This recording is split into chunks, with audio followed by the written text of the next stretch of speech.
Hey everybody, it's Chris. I've got another Holistic Survivor interview for you today. It's Bill Buvens. He's a 21-year stage 4 colon and liver cancer survivor. And he's alive and well. And I'm excited to hear the details of his story, to share them with you. How you doing, Bill? I'm doing very well, Chris. Thanks for asking. How are you doing? I'm doing great, man. I love sharing survivor stories. I obviously have my own survivor story, but there's so many more people out there like yourself who have healed cancer, survived and thrived against the odds. And the world needs to know. Doctors need to know. Patients need to know that cancer does not have to be a death sentence, that your body can heal, but you got to radically change your life. So I'd love for you to tell your story and talk about what you did. And I know there was radical life change involved. Because Julie told you, because that's absolutely required. Yes, Yes. both. Both. It is true. Yeah. I guess my story, when I was growing up, I was always a really good athlete. I was the fastest. I could run the longest and still maintain speed. And I used to race bicycles and I swam competitively. I actually got third in Junior Olympics in swimming. So I was always in great shape without a lot of effort. And then as I got older, we get more sedentary. And I started my own business and it became some issues. It got stressful. And my habits began to change just to balance the stress. My diet changed somewhat. My exercise habits diminished and then stopped. And what the home I lived in, the bedrooms were upstairs. So as I began to walk upstairs to my bedroom, I noticed I had to lay down on my bed just from being tired from walking upstairs. And I'm going, golly, how did I let my body get out of such poor condition? I can't believe that. So I said, well, I got to get back in shape. I got to get back in shape. So I decided I would hop on my bike and start riding my bike. And here in the Texas Hill Country, it's known for its hills and all that. Not like mountains, but, pretty good hills. And I started up down the road and started up a hill. I started to feel faint. I actually collapsed into the ditch. And it was very faint. And cars began to stop, asked me if I was okay. And I finally just raised my arm up in the ditch with my thumb up so people would know I was okay, so they wouldn't stop. After about 20 minutes, I finally was able to get on my bike and I coasted down the hill, and I had to walk up the other hill to my house. And I said, okay, so much for trying to ride my bike. Let me go see if I can go jog. I had the same experience when I jogged. I actually fainted and collapsed when I was trying to run. I said, well, okay, let me start walking, because walking out here is good exercise. So I started walking, and it was tiring, but I could do it. And I said, well, let me start playing golf and walking the golf course, carrying my golf bag. So I started doing that, playing golf, and it was difficult. I mean, to walk 18 holes carrying my bag, it was tough. I really hard time dragging myself around. And one time when I was playing, I'm a very spiritually oriented person. I believe in the little voice inside us, the connection with God or spirit or whatever we want to call it. And I was on the 14th hole of the golf course. I got to the tee in the 15th, which was a long par 5, and there was 2 guys way up ahead, and a little voice said, catch those 2 guys. So I didn't hit the ball. I just started walking down the golf course. And by the time I got to those guys, they'd finished that hole. We're on the next hole. So I walked over and I said, hey, you guys, mind if I play in with you? And it was 16. So he said, sure. So we hit our shots on 16, finished 17. When we hit 18, we hit our drives, and we walked down the freeway. And I said, guys, I'm really wiped. I'm so sorry. I've got to take a break here. I'm not in really very good shape. And you guys go ahead and, hit up to the green and, putt out. It's been really nice, sharing this time with you. So, but they waited for me. When I finally got to the green and I hit my shot, I went over to shake one of the guy's hands, and he says, I was a medic in Nam. I'm looking at you. You've got a problem with your liver. You need to go to the doctor. And it was like, where'd that come from? I mean, that was the first time I actually thought something may actually be wrong with me. So I did not have any health insurance. And I'd heard, I'd read, or I knew that if you go to the doctor and you've got something serious, you don't have insurance, and there may be some sort of pre-existing condition. So I said, let me, cover my bases. So let me get some health insurance. So I got health insurance. And after about a month, when I was sure it was in force, I went ahead and scheduled a physical with a doctor. And I went in for the physical. And I got home. And about 30 minutes after I got home, the doctor's nurse calls me. And she says, I said, hi, this is Bill. Well, the doctor's very concerned with some tests, and he scheduled an appointment with you in the morning with a gastroenterologist. And I said, well, what test? I mean, what's wrong? She said, it's your blood test. It's your hemoglobin. I said, what about my hemoglobin? She said, it's 5.7. I said, 5.7, what's that mean? So she faxed over blood test results. Well, normal is like 14 to 18 for an adult male. So 5.7, I'd lost 2/3 of the red blood in my body. And I didn't know that. No wonder I was so tired. No wonder I felt faint.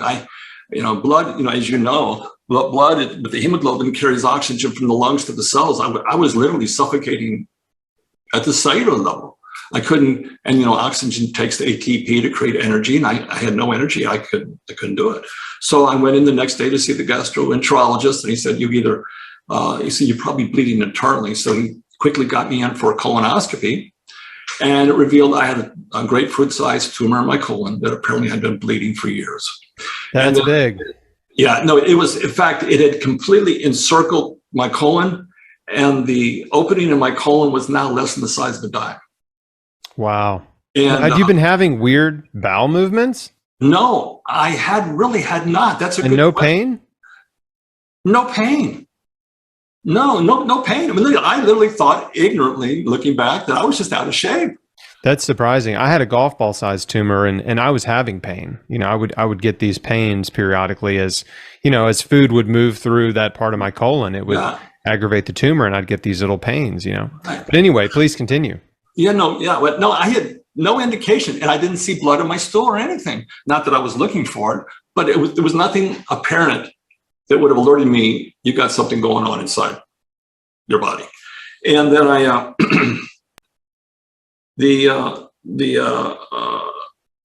then I got CT scanned, and it showed the size of the tumor, and it showed cancer in lymph nodes, and an ultrasound and some other tests revealed spots and lesions in my liver. And I've subsequently learned, as you probably know, the liver and the colon liver are connected with the portal vein. And so that's why when colon cancer, it moves outside the colon wall into lymph nodes, and then the portal vein takes it to the liver, and then you get stage 4 colon and liver cancer, which is no bueno. And then, so I hadn't gotten a biopsy back, but it was apparent to the gastroenterologist that I had cancer.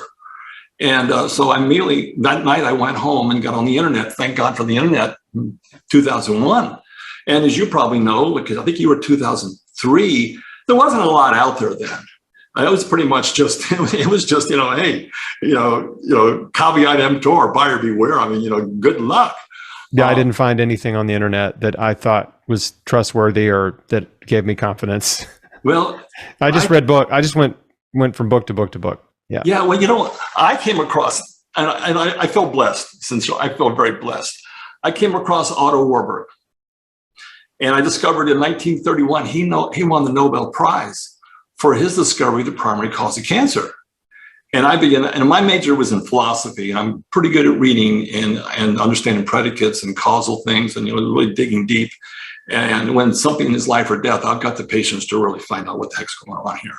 So I read Otto Warburg, and I began to study his discovery. And Warburg, in 1966, he gave a Nobel laureate talk.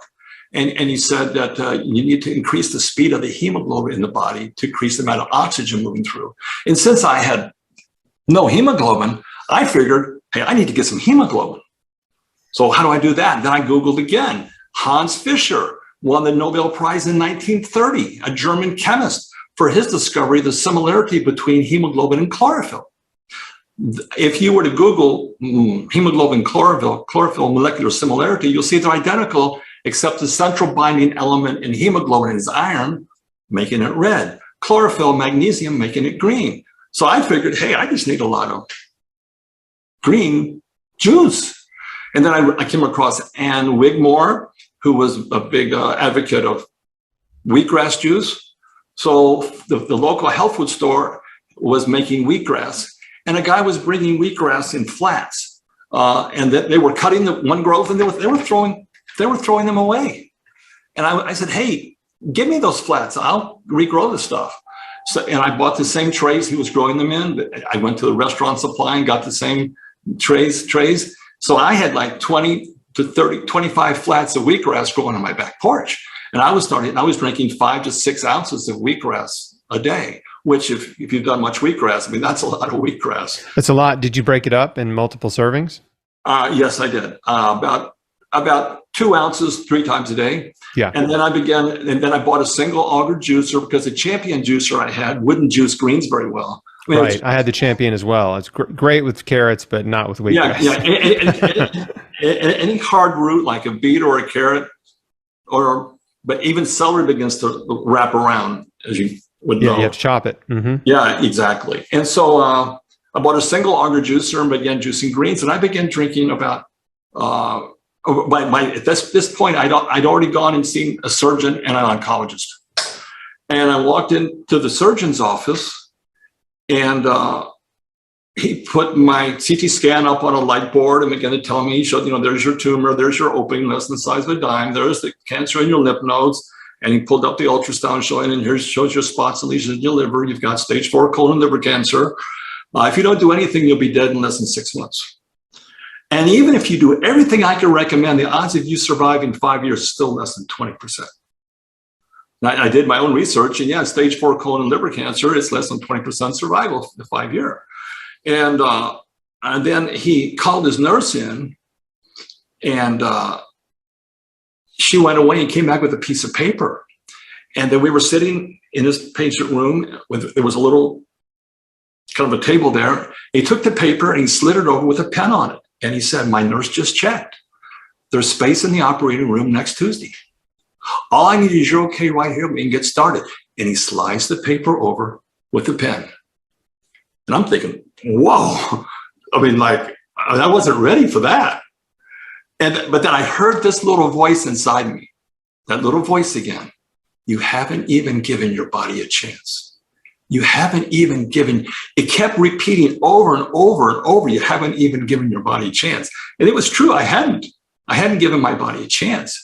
And then I said to the surgeon, I said, has anybody ever listened to all you've just told me and told you, no, thank you, I'm not interested? And he said, yes. So I asked what I thought was the next logical question. So what happened to them? They're all dead, sliding the paper over again with the pen. And you've probably been there, but it's hard to say no under those conditions. And it's terrifying. And they use fear to manipulate you into saying yes to treatment. Yeah. That's what every doctor has a little bit different approach in their demeanor, but generally, most of them, they just scare their patients into treatment. Yeah. And so, but to my credit or luck or whatever, I couldn't, that inner voice, I hadn't given my body a chance. And I had, Sun Tzu in The Art of War wrote, victorious warriors win first and then they go to war, while defeated warriors go to war first and then hope to win. Well, they were just sending me into battle with hoping I would win. I said, let me ask you a question. Why do I have this cancer? Well, we don't really know. I said, let me see if I understand this correctly. You don't know why I've got it, but you want to put me down a path that's going to give me greater than 8% chance I'm going to be dead. And you're so sure that's what I need to do. So explain that to me. Well, it's all we know to do, and it's your only hope. So, and again, the pen gets slid over again with the paper. And I said, and since I had that inner voice, I stood up and I said, I need some time to think this over. And I shook his hand and I walked out. But I knew I was dying. I knew. It wasn't like I was going to no, this is not right. You weren't in denial. No, I wasn't in denial, yeah. but yeah. I wasn't, but hey, it's my life. Right.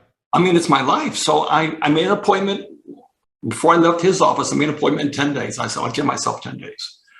And then I made an appointment with the oncologist in 10 days also. I made them back to back. And then then back to me starting that wheatgrass and green juice thing. I was doing that. And so I had 10 days. Now, what about your diet? Had you changed what you were eating, or had you just started with some fresh juices? Great question, Chris. Juice only. Okay. No food. Now, did you buy at that time? You mentioned Ann Wigmore. Were there some books that you started with that gave you confidence? No, but I'd done a lot of juicing in my life. Got it. Juicing was a new concept to me. I'd done 30-day juice fast before. And I'd done extended, water fast before. But again, it had been years in the past and I'd slid into bad habits. Yeah. So I then went to... and let me ask you one more question. Were you overweight when you were diagnosed? That's a great question. I didn't think I was, but in hindsight, once I got to be a lean, mean fight machine, yeah, I was overweight. There was a lot of, as I would say, excess weight on the strip, so to speak. Maybe 20 pounds or something. No, more like, I went from 203 to 151. Got it. Yeah. I went from 203 to 151. And when I was 151, people were looking at me going, there's something wrong. But I was, I'll tell you, but I was like, I was a lean, mean fight machine. Literally. Right. You're like, I know I look really skinny to you, but I feel great. I feel great. And so then I went to, after about, so I started doing the wheatgrass juice, green juice, and I got a hold of Nutrex in Hawaii with spirulina, and they set me up as Bill's health food store, so I'd have a commercial account so I could order cases of spirulina, and I got six pounds of spirulina, and I started taking about 30 grams of spirulina a day in my juice. So I was doing wheatgrass juice, the green juice, and about 30 grams of spirulina. Now, what was in your green juice? That's a great question. Spinach, kale, chard, celery, parsley. I think 2 types of kale. That was Did you do lemon or apple in it? No, I did the apple with my carrot juice. But actually, great question again. I threw a little apple again because if pure green juice can get pretty bitter and pretty, it's pretty funky. Pretty funky. Yeah, funky Yeah.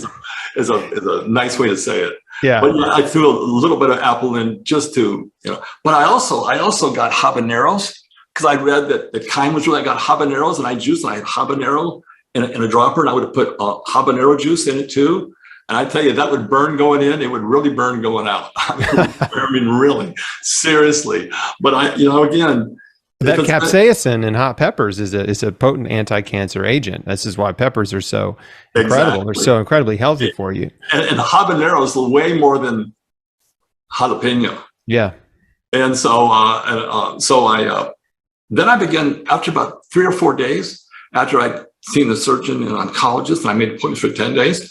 I started all of a sudden, as I started walking up my stairs again, I started feeling, I didn't have to lay down. And I was going, wow. After about the 5th or 6th day, I was really beginning to think something's going on here. And on the 7th day, I was feeling great. Compared to how I had been feeling. And I knew 7th day on juice only. On juice only. Yeah, yes. Got it. And I had also read, now I began reading about Max Gerson. There's a great PDF online of a talk he gave in 1956 while he was on vacation in Escondido, California. He goes into his protocol. He goes into everything. And I read that. And reading that along with Warburg really began to make me think, hey, there's a path here. There's a path, as Ralph Waldo Emerson said, do not go where the path may lead. Go instead where there is no path and leave a trail.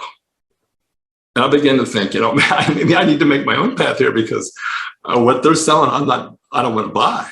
Because if you're at a port and the captain says all ashore, everybody on board, and by the way, we're going to sink and there's an 80% chance we're going to sink and you're going to be lost at sea. You want to get on that boat? I'll go back to the woods and try to make my own boat first before I get on that boat. So, right. So, and that's, a lot of folks don't think that way, but it's, it's very rational, right? It's a very rational and logical way to think about your life and your health and your future, and trying to figure out how to solve your problems.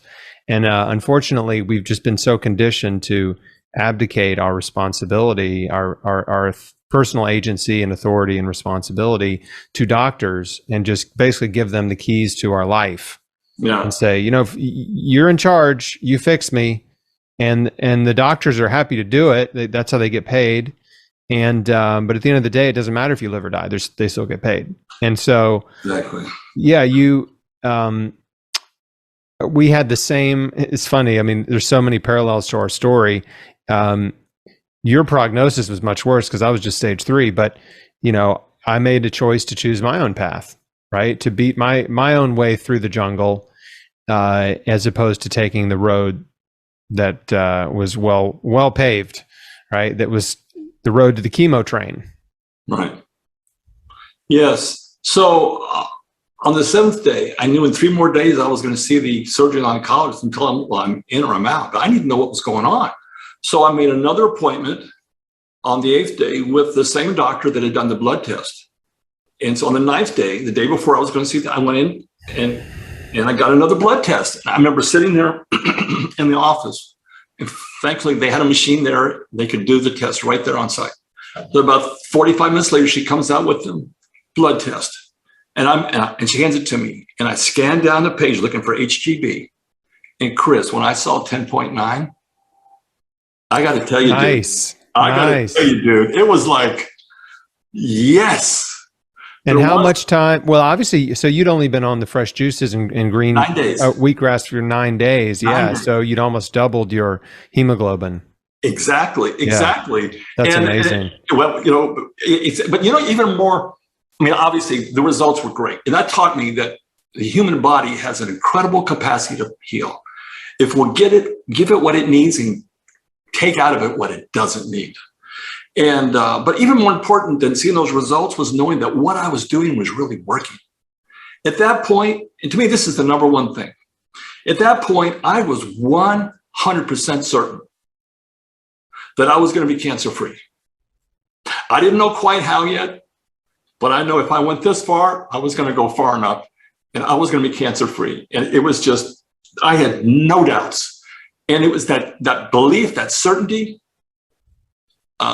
I think that was a big part. And huge part. I mean, to me, that's an attitude is the number one thing, because it's not about the information. It's about what are you going to, act on nonverbal actions, not words. And so the next day, the 10th day, I take these 2 blood tests into the surgeon, and I walk in. He says, "Well, you ready for surgery?" And I said, "I'm not so sure. Take a look at this."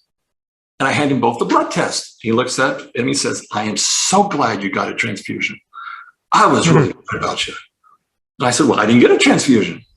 What'd you do?" So I tried to tell him the science about Hans Fischer, the similarity between, he just started shaking his head and he gave me the test back. He said, "That's impossible. There has to be some sort of mistake. No, that's impossible." And he handed me the test back. Well, at that point, I mean, it was right there. I knew how I was feeling. So at that point, I again thought of that, Emerson quote. Do not go instead make your own path. So I left the surgeon and I drove over to the oncologist, and I walked in and I was waiting in the patient's room, and he came in, and before I could say anything, he started saying, "Hey, I checked with MD Anderson in Houston. There's a surgeon there that can do a liver resection to help you with your liver." And he said, he started talking to me about chemotherapy and all that. And then he said, "Oh, by the way, when's your surgery?" Because he knew I just come from the surgeon. I said, "I didn't schedule the surgery. And to be honest with you, I'm not so sure I'm going to. Take a look at this." And I handed him both the blood tests. And of course, he was not only an oncologist, but a hematologist. So he was a blood expert. So he started looking at, I could see his eyes going back and forth. And then he began looking at the RDW and all these other things. And he basically saying to me, not only have you almost doubled your hemoglobin, but the size of your red blood cells is larger. The density of the hemoglobin is larger, and you have more cells. So when you have more red blood cells, they have more hemoglobin and they're bigger. If you get 30% of this, 30% of that, 30% of that, pretty much you got double the hemoglobin.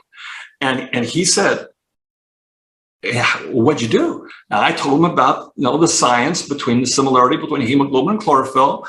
And he said, I've seen things I'd have to call a miracle. I'm just going to put this over into that category. And now that touched me because he wasn't so disrespectful as the surgeon. Yeah. Or let's say so skeptical. Well, he was skeptical, but still he was respectful.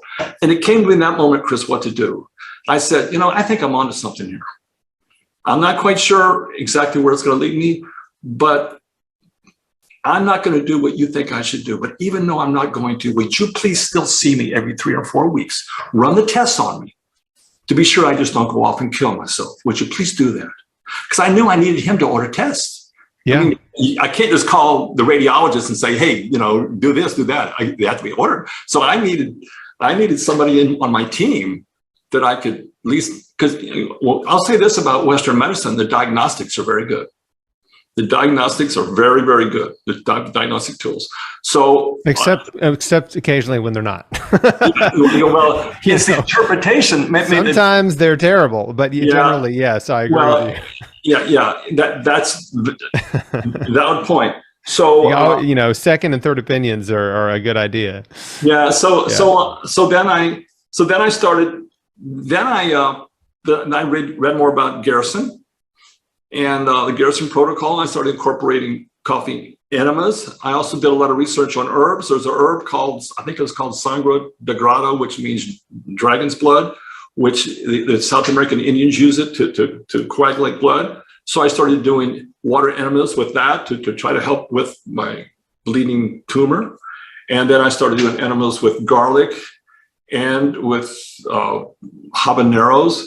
And then I would do three enemas, one to clean, one with the herbs, and then one with coffee. I did that 4 times a day.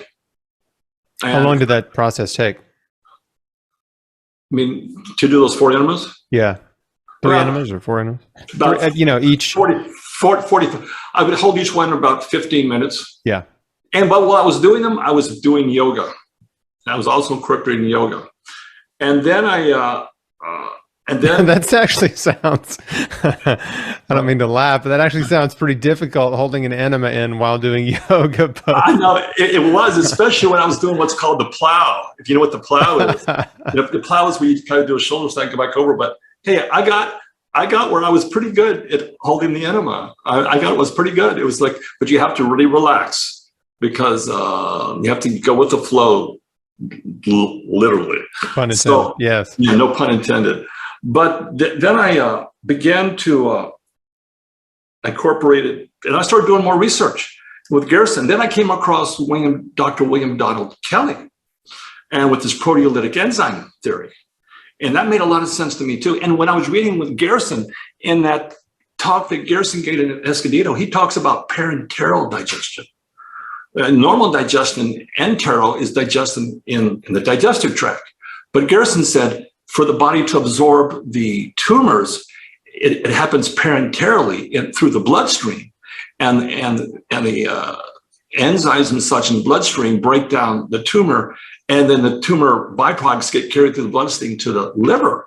And Garrison actually had patients that were out of cancer danger, but they died of liver toxicity. So that's why he really began doubling up, tripling up, quadrupling up on the coffee enemas to be able to keep the constant cleansing and detoxification of the liver. And Garrison thought the liver was the most critical organ for helping heal cancer. But then when I came across Dr. William Donald Kelly, I read his book, One Answer to Cancer. I found that online for free. I began saying, I'm going to incorporate proteolytic enzymes too, because this made a lot of sense because the embryologist Beard, he did a lot of study in that with trophoblast cells, and the idea with pancreatic enzymes beginning to help in that. So it made sense. You're talking about Dr. John Beard. Yes. Yeah. Yep. The embryologist. His research informed Dr. Kelly. Exactly. Yeah. Exactly right. And so I began researching proteolytic enzymes, and I was online researching them. And I finally called this company, and I said, I want the best proteolytic enzymes. I read a book by Dr. Kelly, his protocol, and the guy I was talking to seemed to know a lot about Dr. Kelly. And I said, man, you sure don't like Dr. Kelly? Why do you know so much about Dr. Kelly? And there's silence. And he goes, he's my dad. Holy, you know what? So I think, man, I'd sure like to talk to him. Could you give me his phone number? Silence. You got a pen? So I wrote Dr. Kelly's phone number down. And then the next day, of calling, I looked at the area code. It was somewhere in some small town in Kansas. It rang about 20 times. Somebody answered, go, hello? Very gruff. So, may I speak to Dr. Kelly, please? Who wants to know why you're calling? I mean, we're literally, and I subsequently read about Dr. Kelly's life, and he was persecuted, and he was basically driven out, and he was really hounded because he was called a quack, but he was far from a quack. So I said, Dr. Kelly, my name's Bill Buvens. I read your book. I talked to your son. I'm getting some great enzymes, and I've been given stage 4 colon and liver cancer, and the doctors told me I'd be dead in 6 months. I don't do what they're saying, and I don't believe them. And I told them what I was doing with juicing and such. And I wish I had recorded the call. I had about an hour, 2-hour phone call with Dr. Kelly, and it was great. I mean, once he knew that I was sincere and I was really on the path, he completely flipped. He was so nice, That's so awesome. warm, so engaging. I remember some things he said, son, you just do everything we've talked about here. You're going to be just fine. Don't you worry about it, son. You'll be just fine. I tell you, knowing that he had walked the walk and saying that, I tell you what, it makes a believer out of you, as you know. I mean, that's why I guess we're doing this. It helps people know that, hey, this is possible. And then when Dr. Kelly also said, if people would stop eating meat after 6 p.m., half of cancer would go away. He told me that. And he also said, son, just do everything we've talked about and go to your doctor's funeral. That's exactly what I did. I mean, he just was. So I had a great phone call with Dr. Kelly. Kelly was a maverick. He was an incredible man, and he was great. I mean, he was. Yeah. He was the mentor of Nicholas Gonzalez. Yeah, and Dr. Linda Isaacs. Yeah. Yeah. Linda, she's here in Austin now, actually. Yeah, and she still practices. Obviously, Dr. Gonzalez passed away a few years ago. But so you found some proteolytic enzymes that you were. Is that brand still around? I don't remember, but I subsequently switched to Nutricology brand. Yeah, that's those pretty well-known brand. Yeah, they were, and I think I was doing. I mean, I had my protocols. I think I was doing either 36 or 72 a day. I was doing a lot, spread out throughout the day. And I had my protocol sheet every hour from 6 a.m. to like 11 p.m. What I was going to do every hour. I had it all laid out. Included not only what I was going to drink, and by the way, 90 days juice. 90 days, no solid food. But I got when I couldn't walk up one flight of stairs, I started riding my bike again. I got where I could ride 50 miles through the Texas Hill Country and power up hills, only with cleaning my body out and juicing. In the spirulina, I wasn't taking any, protein powder or anything like that. I was just giving my body what it needed. And subsequently, as I was seeing that oncologist every 3 or 4 weeks, he saw my weight going from 190, 180, 170, 160. And I was looking at the notes he was writing to the other doctors, and he said, I've warned Mr. Buvens that metastatic colon cancer is almost always fatal. And he's da-da-da-da-da-da. He was just I think he was trying to cover himself to make sure that he was making it known that, I've advised him to do, the conventional approach. And then at that point, the tumor kept getting smaller and smaller and smaller and smaller and smaller. And I began, and at that point, the words like ketogenic and all that, I didn't know about that. All I knew was that cancer fed off sugar. So I Googled low glycemic foods because I wanted foods that didn't spike my sugar in my blood that would then feed the cancer. At least that's the way I was thinking of it. So I began making a list of low glycemic foods, which were mostly salads and things like that. I didn't have no bread or anything like that. And certainly no refined carbohydrates. I mean, certainly no. Basically, and no animal products, just strictly whole food, plant-based, all raw. which is what I did. Yeah, I mean, it's like, so you juiced for 90 days. I was raw for the first 90 days, but I had some very long, 10-day juice fasting, multiple, 7-day, 5-day, 10-day juice fast, things like that. Yeah, I mean, we were doing, all the same stuff, basically. I didn't learn about the proteolytic enzymes till years later. Had I known about them, I would have taken them. Yeah, I tell you what, I think it helped with breaking down the tumor faster. But also another thing. And for folks watching, proteolytic enzymes are protein digesting enzymes, right? You basically have 3 types of enzymes: those that break down protein, those that break down fat, and those that break down carbohydrates. So, yeah, those protein digesting enzymes are thought to help your body break down tumors and help identify cancer cells and/or tumors. Help your immune system identify them if they don't recognize them as cancer. Yes. Now, what I read, and I don't know if this is true or not, that cancer cells have a protein coating, and the enzymes help sort of break the sheath, so the immune system can identify it more and begin to attack it. I don't know if that's true, but that is the hypothesis. Yes. I don't know, but all I know is, hey, here I am, for whatever it's worth. And so Now, how much time passed between you, obviously starting this hardcore protocol, and I mean, you had a measurable improvement in 9 days, which is fantastic. But how much time passed between starting and being, basically cancer free? Well, that's a long and winding road. March to September, what's that? About 6 months, because I started doing the raw stuff again. But honestly, in hindsight, it's 2020. Doing it again, I would have done different. I got tired of just being 100% hardcore. So I said, let me have some really good healthy pastas and some other stuff and things I enjoy eating. And I deviated my diet and began to have a little more things with, let's say, higher glycemic foods. The next CT scan, my tumor sprung to life and got bigger. Not a lot, but somewhat bigger. And I can't tell you how disappointed I was in myself. And at that point, again, I didn't have a crystal ball. All I know is that I didn't want to die. And to me, that's the biggest question someone needs to ask himself when they get diagnosed. Do you want to live or do you want to die?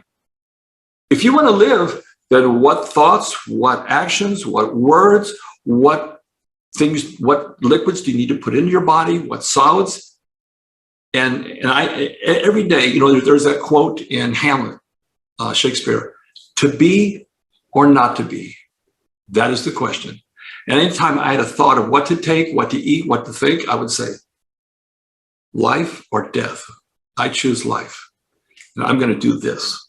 And it wasn't a question of discipline. It was so easy because when you choose life, that means everything all in. I'm all in with life. Because I didn't have a crystal ball to know what one thing I didn't do that made a big difference between life and death. So then when the tumor got bigger, I said, well, I've got this thing in my body. It could be a ticking time bomb. So I called the surgeon back. 7 months later, I called the surgeon back. I said, okay, I'm ready for the surgery. And he admitted later he thought for sure I was a goner. He said he thought I was dead. And he cut me open. And he told me after the fact, when he cut me open, he expected to take one look, close me up and send me home to die. But he said, when he opened me up, he was shocked. Everything was clean. There was one large calloused mass, which he cut that and resected the colon, checked my liver and everything else. Everything was clean. And then so I had that colorectal surgery to remove. What size was the tumor at that point? It was about the size of a golf ball, smaller, about about that big. So your body was gone from a grapefruit to a ping pong or a golf ball. It was just as Pearson had said. It was parenteral digestion through the bloodstream. The body was digesting it, breaking it down, breaking it down. And then about 6 months later, I started having this abdominal pain. And it was discomforting. And then one morning, about 3 a.m, I had pain. I mean, I can't tell you how severe this pain. I mean, it was, there was not a position I could lay in on the bathroom floor where I didn't have pain. And I asked my wife, give me the phone. And I called the surgeon at 3 a.m, got his answering service. He called me back about 4 a.m. And I said, I'm in extreme pain. I'm in extreme pain. He said, look, go on down to the emergency room. I'm going to call them. They'll run tests. I'll be there about 6:30 in the morning, and we'll go forward from there. So I went down there. They did the test, did a CT scan with me. He came about 6:30. He said, basically, where I sewed you together, it came apart. Mm. And I had severe sepsis. Wow. Now, how much time had passed? 6 months. Wow, that is very strange. Yeah, I mean, it was like in 6 months. It was 5, if no more than 5. I mean, excuse me, no less than 5, but probably between 5 and 6 months. I mean, usually that happens within a few days of surgery. No. I was. Yeah, weird. And so, I mean, and I said to him, so like, I got a pretty busy day today. Can you give me some pain pills? Let's take care of this tomorrow. He's like, you don't understand. Don't take care of this today. You won't be here tomorrow. I mean, it was that serious. And so he opened me up again, cleaned me out, and sewed me up again. And then about 5 months after that, I was lifting some boxes and tore all my stitches. Then I had to have a hernia operation to repair that. So because I had that one surgery, I had to have 3. and looking back, okay, I can't go back and have parallel universes, but I am firmly convinced if I just stayed the course, I wouldn't have had to have 3 surgeries. Well, the third surgery was because I basically was lifting things I shouldn't have been lifting. That was on me. So that was that, and so it was that was 21 years ago, and. That I love your story. It's so great. And we have so many things in common. I did have surgery right away. I was rushed into it out of fear, like we talked about, before I knew anything about anything. And I was only 26. And you were what, in your 40s? 49. 49. Okay. Yeah. Pushing 50 then. But it is funny. I mean, I've lost count of the number of times I've talked to someone who is on the holistic healing path. And it's important to understand that this is a marathon, not a sprint. And you don't heal cancer overnight. Your body didn't get it overnight. You can't heal it overnight. It just takes time and consistent effort, which is what you were doing. But yeah, it's so many times patients will get on the holistic path. They'll start feeling better. Their blood work improves. Tumors start shrinking. And then something will happen to freak them out. And they'll panic and jump into conventional therapy. And in your case, the surgery was fine. They took it out. It's fine. It was fine. But sometimes patients will, for whatever reason, they'll get talked into chemo when their tumor has shrunk in half, right? They shrunk it themselves. And they'll somehow, the doctor will say something like, well, this is great. Your tumor's a lot smaller. This would be a great time to start chemo, right? This would be a great time to do surgery since your tumor's smaller. And fortunately for you, things went wonderfully. But I've seen a number of cases where, the person just, once they got on that path, their health just spiraled downward. Yeah, well, no, and when you speak of chemo, so after I had the surgery, I saw a second oncologist because he was a wolf in sheep's clothing. He knew just what to say. Yeah, he had a Chinese doctor working in his practice. He's really into holistic stuff, blah, blah, blah, blah. But that was just the story to get me in looking back. And then he said, you need chemotherapy. You need chemotherapy now. You got this out to make sure that you have no reoccurrence. And I said, well, I had heard that chemotherapy is dangerous and it's very debilitating. It can make you sick. He said, no, it's very mild. You'll hardly even notice it. And he was proposing what's called 5FU, if you're familiar with yeah, that's what they wanted to give me. Yeah, exactly. And so then I went back. Not mild at all. No, I went back to the first oncologist. I said, doctor, this second oncologist recommended chemo. And he says it wasn't bad. He said, what do you recommend? I said, 5FU. He said, I just had 2 patients die of that in the last 90 days.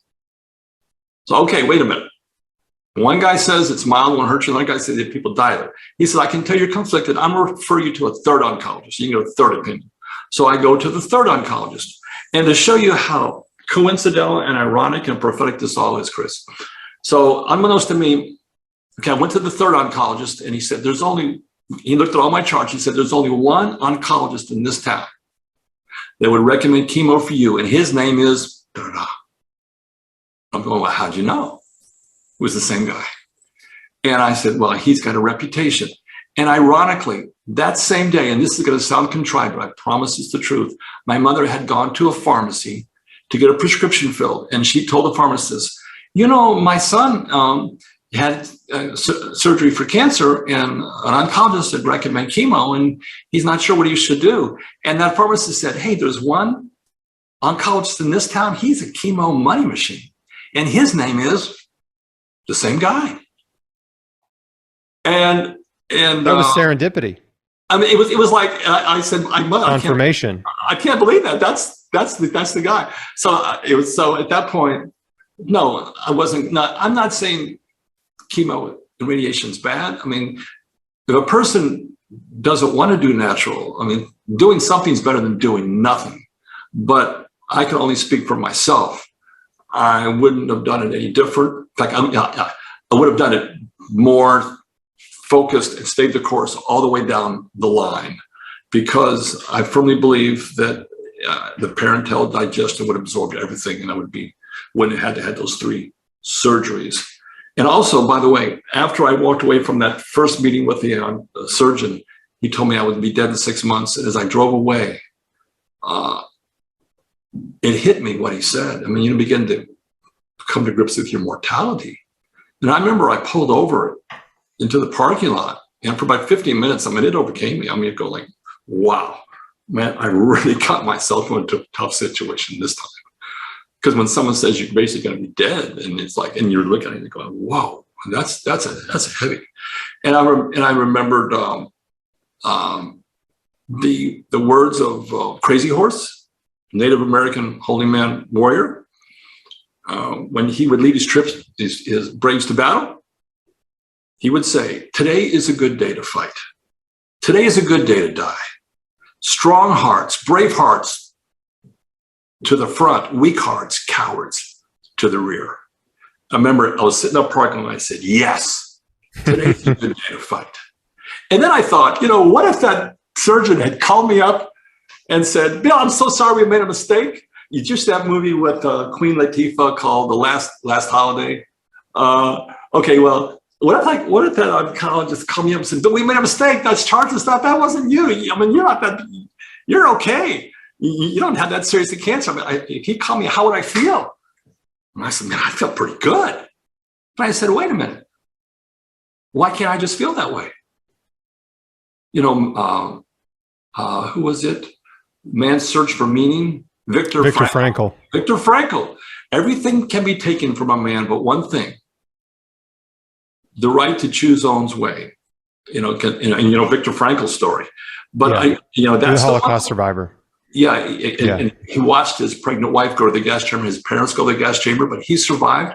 He survived because he got together with 4 or 5 other guys there at Auschwitz, and they weren't in Auschwitz. They were talking about how life was going to be when they got back to Berlin. They were no longer in Auschwitz. They were living their life in Berlin, and he watched people die and give up, and he thrived because he changed his state of consciousness.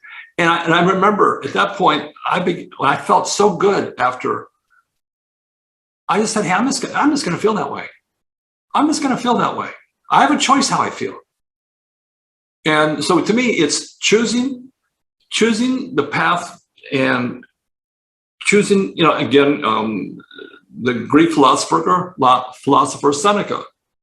We're more frightened than hurt, and we suffer more from imagination than reality. And really, so many times we imagine things. And fear, basically, I think fear comes from feeling out of control and from unknown. But if you're on a path and you're doing what you need to do every day and you're making progress and you feel in control, to me, there's no time for fear because you're too busy doing. But if you let your imagination go, what if, Now there's that lack of control that comes in, and fear has a place to enter in. I just thought I'd pass that on because, to me, keeping, I think in the Bible it says, you don't, put your hand on the plow. No man that puts their hand on the plow and looks back is fit for the kingdom of heaven. Put your hand on the plow and just plow. Don't be looking back. Just go. Just That's move. right. Just go ahead and just focus on what you need to do. Focus on the future. Focus on the future. On a good future, not on a scary future. But yeah, Exactly. fear is there's a quote, I'm butchering it a little bit, but yeah, fear is a misuse of the imagination. Yeah. Right? It's like most fear is imagined. It's rare that we're in a situation where we really should be afraid. Like, there's an attacker, coming at us with a knife or something. But yeah, most fear is just imagined future difficulty. And I did the same thing. I realized in the middle of the scariest time of my life, the scariest season of my life, I realized I had to focus on joy and gratitude and bliss, right? And choose bliss instead of anxiety. And I actively would give my fears and worries to God, right? And just say, I trust you. I'm not going to be afraid, right? And fear, it is a state of being, right? You're being afraid. It's not just a feeling, it's a state. And I once I figured that out, I was like, I've got to get out of this state and I have a choice, right? And what a great book, Man's Search for Meaning, and highly recommended, because in the most difficult, literal hell, Frankl figured out that he could choose his mental and emotional state. And the lessons there for life and cancer are immense. Yeah. But yeah, we did the same things, right? It's like we had to just focus on joy and happiness and gratitude, and one day at a time, looking forward, lots of hope for the future. And I love what you said earlier about that you knew you were going to get well, and that certainty, right? That belief and certainty, I think, is so critical for every single person I've interviewed who is healed against the odds had that exact same mindset. And sometimes they had it right in the beginning, and sometimes it was cultivated, after reading and researching, right? And that's why I do these interviews, because yes. And there's dozens, and I don't even count anymore, but there's tons of these interviews on my website, and I'm doing them almost every week, because the more interviews like this that a person watches, the stronger their belief system will become, right? That they can heal, right? It will strengthen their faith. It will strengthen their belief. And so, man, I'm just so thankful for you. What an awesome story. It's like so fantastic that you're alive, Bill, that you have such an awesome story to tell, that our stories are so similar, which that's actually not a surprise, because most people I interview, they did the same stuff, raw foods, juicing. I think in one sense, and I don't want to sound, well, who cares? I mean, people can interpret how they want. In one sense, I don't think cancer is a medical problem. It's an energetic problem. It's a behavioral problem. When you go to the doctor, now you've got a medical problem. And I'm not trying to sound, but that's just my experience. And I think it's a sense of identity. If you identify, I have cancer, it's one thing. If you identify, to me, it's a matter of collapsing time. You live inwardly in the state is the wish fulfilled, and then you take the actions until it manifests outwardly. To me, that's the creative process. Anything that's creative, whether it be a book, when you wrote your book, it didn't just appear. You imagined I could do it, you thought of it, and then it manifested. So anything that we manifest physically first starts inwardly as a belief, I can do it, and you take action. The same as with a cancer-free body. First, you have to imagine, yes, I'm cancer-free. Just what do I need to do it? What do I need to commit myself to? I mean, I think it's, as you know, habits are important. Aristotle, you are what you repeatedly do. Excellence then is not an act, but a habit. And I said to myself, if I am what I repeatedly do and I'm someone with cancer, then what am I doing to create cancer? And if I want to be cancer-free, then what do I need to be doing to be cancer-free? What do I need to be doing? So those are just some thoughts that I took to heart. And to me, it's a matter of Hippocrates. All disease starts in the gut. If you're not your own doctor, you are a fool. This guy, and then you're reading the great people throughout the past. I figured, hey, these people are great because of something. I think I'm gonna give them some credit and start following what they said, and let's just see where it takes me. There's so much wisdom there, so much wisdom there, and I I love everything you've said. I just agree 100%. And you're right that it's James when the Apostle James in his letter to the early church, he said, "Faith without works is dead." Right? Faith without works. If you believe you can get well, you've got to take some action to help yourself, right? So it isn't just about believing in God, like, yes, of course, but also just there's a much broader application to that pronouncement, right? If you really believe it, you've got to take some action. You've got to change your life. You've got to do the things that are going to contribute to your success in your endeavor, whatever that is. Sun Tzu says, tactics without strategy is the noise before defeat. And he also says, every battle is won or lost before it's ever fought. And so that's, to me, I would just say, it's what you make of it. And you never know what, you just give your body a chance, sincerely. Like I'm so thankful for that inner voice. And to me, it's also, when it comes to fear, it's a matter of controlling your attention. What are you putting your attention on? It's a matter, there's a book called Flow, and I can't pronounce the man's name. I don't know if you've read the book called Flow. He has a great quote in there: control of consciousness determines quality of life. So what you put your attention on is going to be what you're manifesting. If you're putting your attention on doubt, on imagination of what could go wrong, then you're going to manifest that in uncertainty. You feel out of control. Fear is going to come, and then you're going to begin to be more paralyzed. If you put your attention on the vision, and if you're focused on what you need to be doing every day, and then you're too busy doing to be worrying, for whatever it's worth. Yeah, and practically, sometimes you are your own best coach and cheerleader and advocate, right? Sometimes there's no one around to encourage you, and you have to encourage yourself, right? You have to say, I can do this.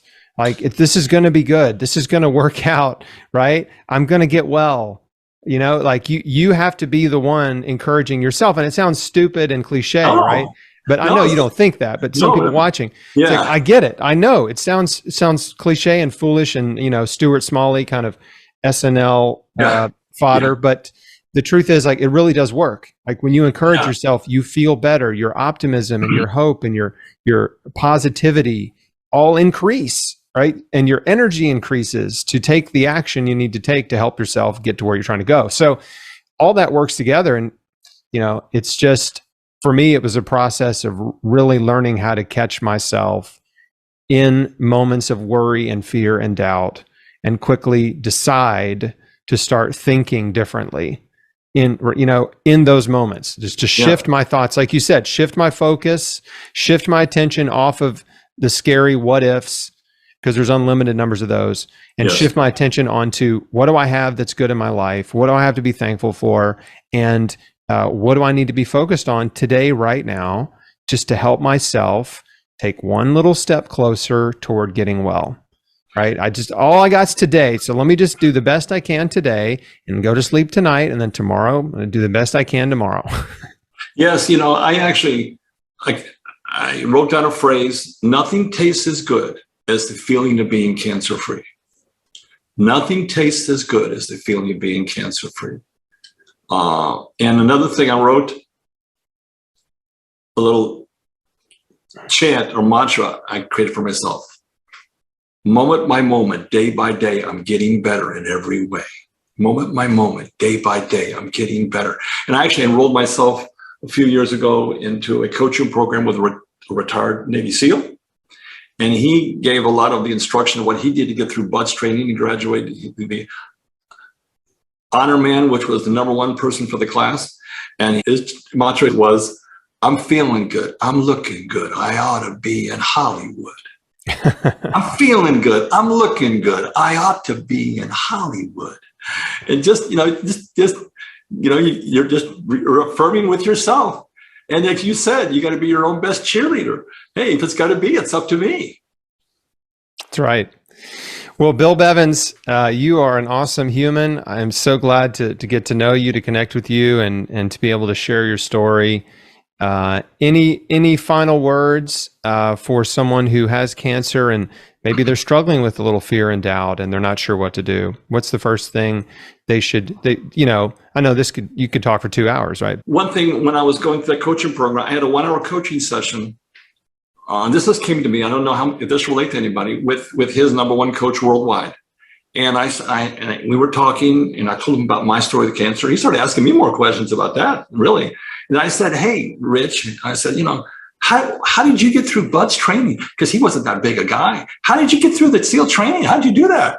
He said, that's a good question, Bill. I was not the biggest. I was not the strongest. But as I started, I said, what's the worst that could happen to me? Well, I could die. I was okay with that. I let go of all fear, and I just wasn't going to quit. I didn't care what would happen. I just wasn't going to quit. And you look at this guy, you wouldn't think he's a SEAL, but he's just got this mental discipline, focus. I'm not going to quit. Determination. To me, that's the number one thing. Focus on, visualize what you want and hold to that. And belief is very important, because if you don't believe, if you believe if you do X, Y will happen, and Y is being cancer free. Or if you do A, B will happen, and B is being cancer free. If you really believe that strongly, then hey, yeah, you'll do A because you want B. So it's a matter of having that belief. If you have doubt, I'm not sure, then you go, well, I'll try this. And it's impossible for a woman to be half pregnant. You're either pregnant or you're not. You're either going to do it or you're not going to do it. Just go all in. What have you got to lose? You've got a lot to lose. You got your life to lose. I don't want to sound negative, but it's reality when you come to cancer. So I would say, visualize what you want, being cancer free, and the more you can surround yourself with those that have walked the path, like yourself and others, then it helps just affirm that and let you know it's possible. I can do this. And then just commit to the path and don't quit. Don't give up. Pursue it with all of your heart. All in. To me, that's the number one thing. It's having that, it's the attitude.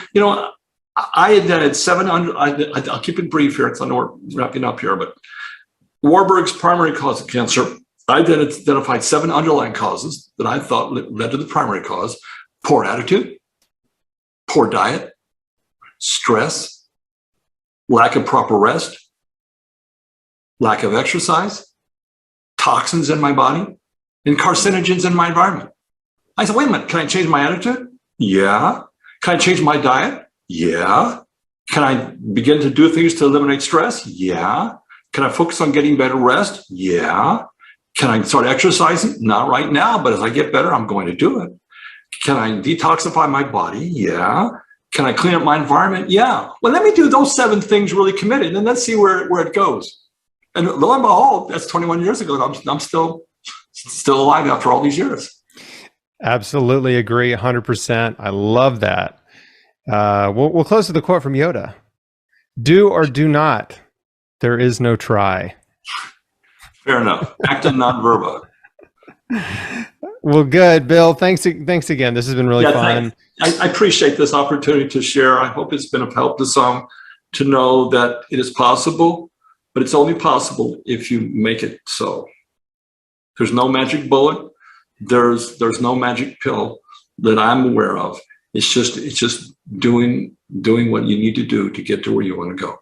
Yep. There's a lot you can do to change your life and help yourself. And that's what I'm here to help folks do. And your story is helping as well, right? We're on the same team and it's awesome. Thank you. Okay, sir. Folks. Well, thanks for watching. Please share this video widely. Share it with people that you know and care about, because the world needs to know that cancer can be healed. It doesn't have to be a death sentence. People have healed against the odds, like my friend Bill here and me. And there's a lot more survivor interviews on chrisbeatcancer.com. You can just click on survivor stories in the search bar and or type in a type of cancer. You can type in lymphoma or breast cancer, colon cancer, leukemia, and you will find people who've healed. And that'll inspire you and give you information and practical action steps to change your own life. So thanks for watching, and I'll see you on the next one.